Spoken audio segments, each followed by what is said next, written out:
I forgot to tell you that before we went to camp, that it took a lot of preparation to buy the equipment that we needed. And we went down to the Army-Navy store, which had everything we needed.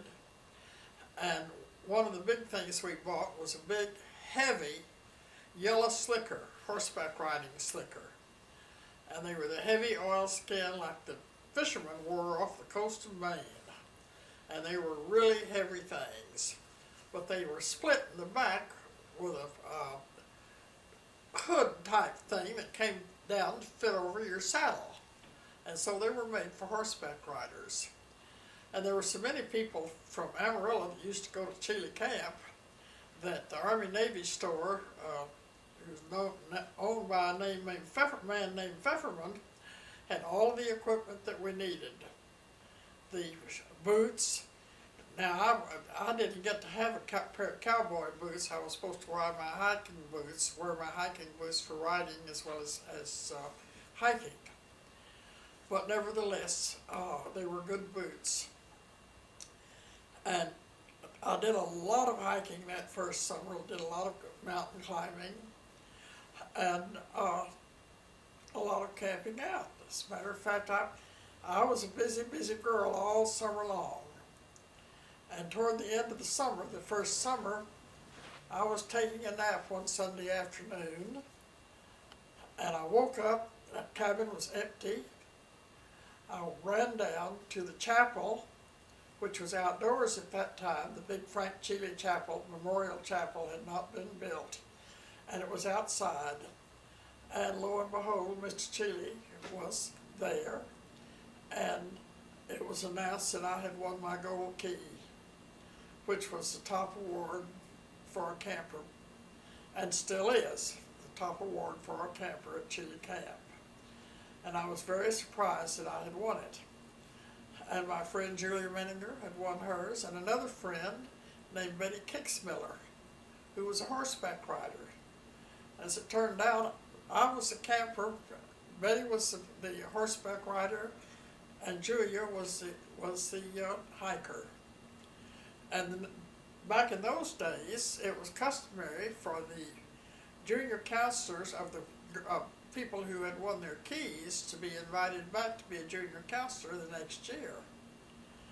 And so the next year, Betty and Julia and I were all invited back to be junior counselors.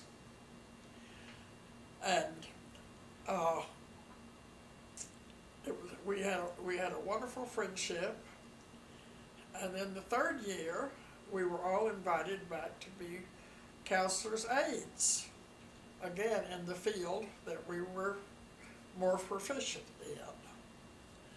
But I worked hard even the second year, and so I won my red kerchief, which was for horseback riding, and my silver spurs, which was one that was voted and given to a camper who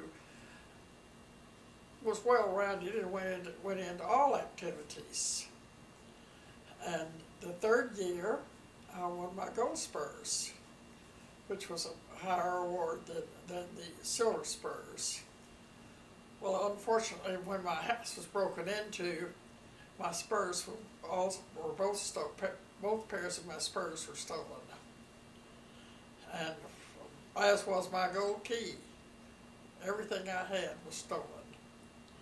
But the second year was it was the third year. That was when I was a counselor's aide. A woman named Jo Prouty came and was a hiking counselor. And she was a pre-med student, but she was 10 years older than I, and she had been working her way through medical school, or pre-med. She'd been working her way through pre-med and was getting ready to go to medical school. But she had had to take time off to teach school before to get enough money to go to medical school. Well, Jo was a hiker, and we did a lot of hiking together. And since I was the out camp counselor, we would take other counselors with us, and I would sometimes hike in with campers, and sometimes the next day we would climb a mountain or two wherever we were camping. And then the third day we would change camper groups. So between Joe and I climbed a lot of mountains back in those 2-3 years. And the next year, I don't know, after I got my gold spurs, after I'd been there 3 years, Mr. Chile usually didn't let people come back to be counselors until they were sophomores in college. But he came up short of an out-camp counselor, and so he asked me to be the out-camp counselor, and I right straight out of high school, right out of straight. And since I was so young, he hired a woman named Maxine Bennett, who was in medical school with Joe, to come and be my assistant. And we had the outdoor programs. And so with the responsibilities that we had, being out of camp so much, none of us had cabin responsibilities. But by this time, Mr. Chile had so many counselors that he had to build special cabins just to house his counselors, because he just, as I say, he just offered everything under the sun. And I will say this, he was the most generous thinker that I ever saw. All we had to do was go and tell him we needed some new cups or some new tents or what have you, and we got them. Now back in those days, we didn't have the fancy bedrolls that they can buy now, the ones that are full of down and kapok and so on and so forth. They had what they call blanket rolls, and it was a canvas roll, and you rolled up the blankets inside of those, and the counselors, the junior counselors, usually made one great big bedroll and put it in what we call a cook tent. And also, maybe 3 or 4 of us would be in that one great big bedroll. And I'll never forget one time we were in kind of a hot spot, and one of the counselors, who was named Dee, I've forgotten her last name, but she was sleeping in the middle among all of this, and all of a sudden Dee yelled out, "Somebody move over, I'm so hot my corns are popping." So we had some funny things happen, and then one night, one of my good friends named Margot, we were all sleeping in this big blanket roll down in the Indian Peaks, down in the Arapaho country. And when I got up the next morning, I had all my cotton underwear was in a cardboard box, and this field mouse had gotten in there and chewed up my underwear, and it made a nest and had all these baby mice in there. Well, they were just repulsive. They were just awful, little slimy, hairless things. And I said, "Oh, I'm going to take those out and kill them." And Margot, we said, "Oh, Mary Tom," she said, "look at those darling little things." She said, "You don't want to kill those, we'll just take them out in the woods and let them go." Well, we took them out in the woods, and that night, Margot had a bad cough.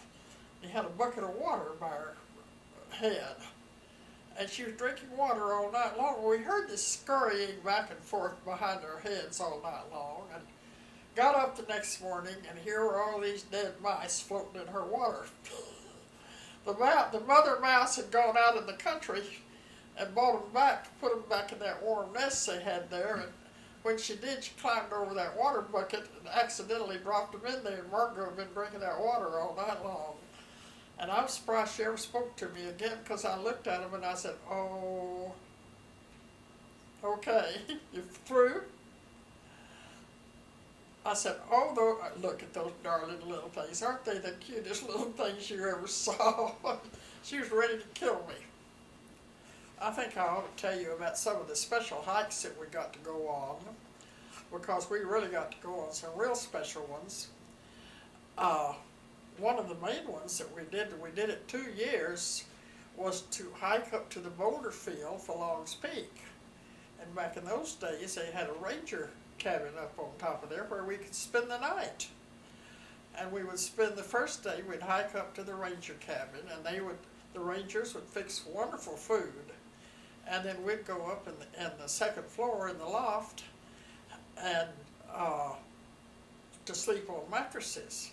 And we could see the stars and the moon, and believe you me, they're pretty spectacular at about 13,000, well, they are 13,000 feet, about 11,000 feet way above timberline. And those rangers had 2 donkeys. They had to go down and they had to bring up everything, water, food, everything. And they'd go down and do their shopping, and then they'd load up those donkeys and bring them back up to the border field. And the donkeys were named Damn It in Hell. And then another place that we got to go that was special was over at the Fern Lake Lodge on the Bear to Brentwood Trail. And a few hikers who had hiked a lot were picked out to get to go and spend the night at the Fern Lake Lodge to climb Little Matterhorn, which was a difficult mountain to climb. And they no longer let the girls climb. I don't know about the boys, but several years later, there were some girls killed on Matterhorn. They fell off of it by accident. I mean, they got excited and they fell off, and so they no longer. And then another time, Mr. Chile let us take a group about close to, I guess 200 miles away from camp, way south of down to climb a peak called the Lone Eagle. And as I say, he was very, very generous.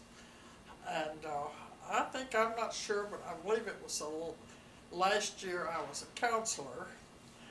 He let us, Joe went over, she wanted to climb in the Never Summer Range.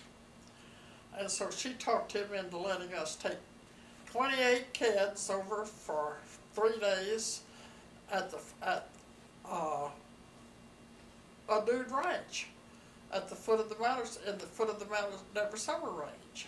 And we then took those 28 back and brought 28 more. So we had those 46 different kids, 56 different kids at this dude ranch for a week, this beautiful dude ranch. And I don't know how much it cost him, but it cost him a lot of money. But as I say, he was extremely generous. And he liked Joe and he liked me. But I will say this, that Mr. Chile had a little temper, and if the counselors did something that he disapproved of, we were not supposed to date. We were certainly not supposed to smoke or drink. And we were certainly not to tell him what to do. And he had a woman there who was the hostess, and she told him what to do one time too many.